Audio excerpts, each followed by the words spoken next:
This is the key we use for what Americans might call unlocking a treasure chest or cracking open a safe. Hello, I'm Jake, and I am on a quest to uncover all of the treasures that life has hidden away in its metaphorical pond. And one of those treasures pertains to a certain locked suitcase, or as it's known in my imagination, the chest of untold riches. It means the same thing, really. And of course, as a certified treasure hunter extraordinaire, I've done my fair bit of lock picking, right? Just off the top of my head, I've opened locked diaries, secret compartments, and I think from that I've unlocked quite a few mysteries. So I know what I'm talking about. But when it comes to this particular suitcase, whether you're just looking for a quick score or something more substantial, it is worth learning that not all locks are created equal. And so without further ado, let ease metaphorically jingle those keys as I uncover ways that this lock is very different from what I expected. When I was out there for the first time on the treasure hunting open road, living the Indiana Jones lifestyle on my latest adventure,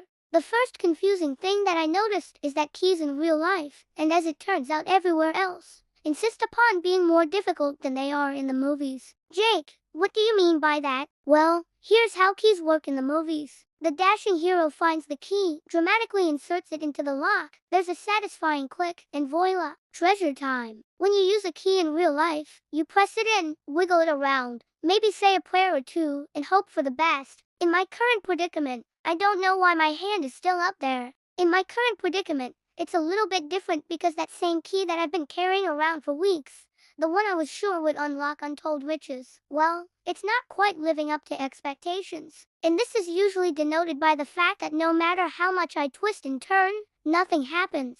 So I try inserting it upside down, then right side up, then upside down again, and then I'm a little bit hazy after that. And then I still don't get into the suitcase. And this is where those expectations versus reality differences really take shape. Or should I say size? Because there's one key rule on the whole, real-life locks tend to be more stubborn than their movie counterparts. And the reason for this, as we all know, is that reality marginally out-frustrates fiction. But it is also because locks in movies are about 40 times easier to open than locks in real life. And so we just sort of struggle with them, in fact, awkwardly. A tiny stubborn lock was where I first met my current nemesis, and it was sitting there on a suitcase about the size of the studio, which surprisingly, given that I am often dubbed the world's finest treasure hunter, is not that big.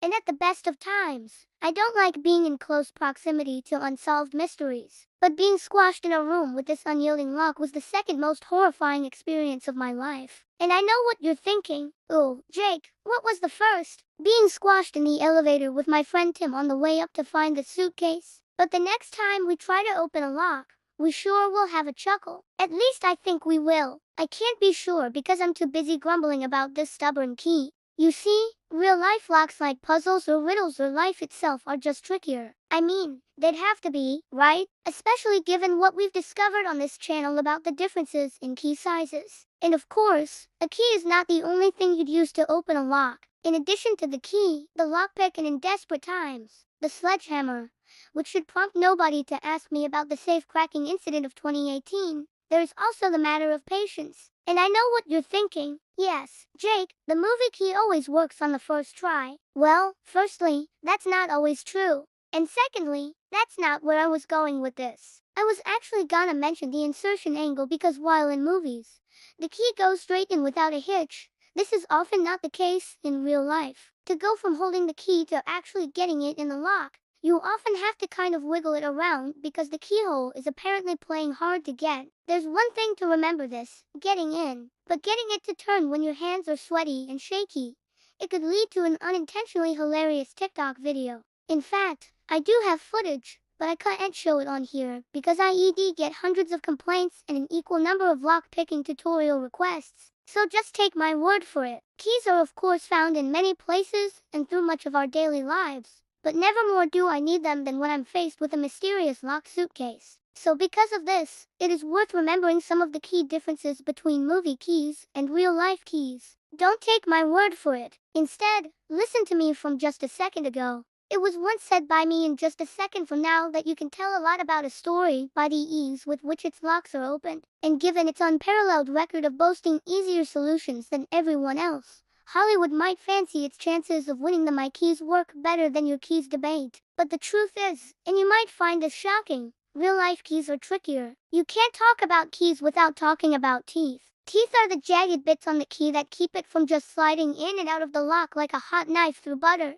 And the only reason I made a culinary simile there was to draw your attention to the miniature fort I made from discarded keys while I was bored trying to open the suitcase. Anyway, there are several key differences in this department. On real-life keys, the teeth are ever so slightly more complex and crucially more finicky. This makes them sturdier and impossible to fake. How do I know that? Because I was 14 once. But whereas movie keys, that is plot device keys, are decidedly simple, that's not always the case in real life. Sure, some locks, the ones whose keyholes look like surprise ghosts, definitely do have simple keys. But most locks, which are easily the more outgoing and competitive of the two, are complex due to the manner in which each key interacts with the lock mechanism. There's also a difference in how they work in the lock. In movies, the key turns smoothly, thus making it easier to dramatically reveal the contents. And the jerky, stubborn turning of real-life keys means that you can do this in theory, but it's not recommended. One of the biggest concerns for movie buffs visiting reality, aside from being forced to eat vegetables, is the great fiction-reality key divide. In movies, keys are categorized as always working while they're generally hit or miss in real life. Moreover, movie keys operate on a one-size-fits-all frequency. In reality, this key only works for the specific lock basis. What does all of this mean? Well, let's just say that you want to use your movie logic in real life, but it doesn't work on actual locks, is not universally applicable, or is incompatible with reality. In that instance, you'll need to run to the hardware store to pick up some actual keys. An actual key will open the lock it was made for. In the event that your actual key doesn't come with instructions, be sure to also pick up some patience. This patience is magic. It allows you to turn your movie expectations into real-life success. For movie characters visiting reality, the same applies but in reverse. A reality check might also be needed to safely navigate the real world. Both are widely available for movie buffs and realists on Amazon.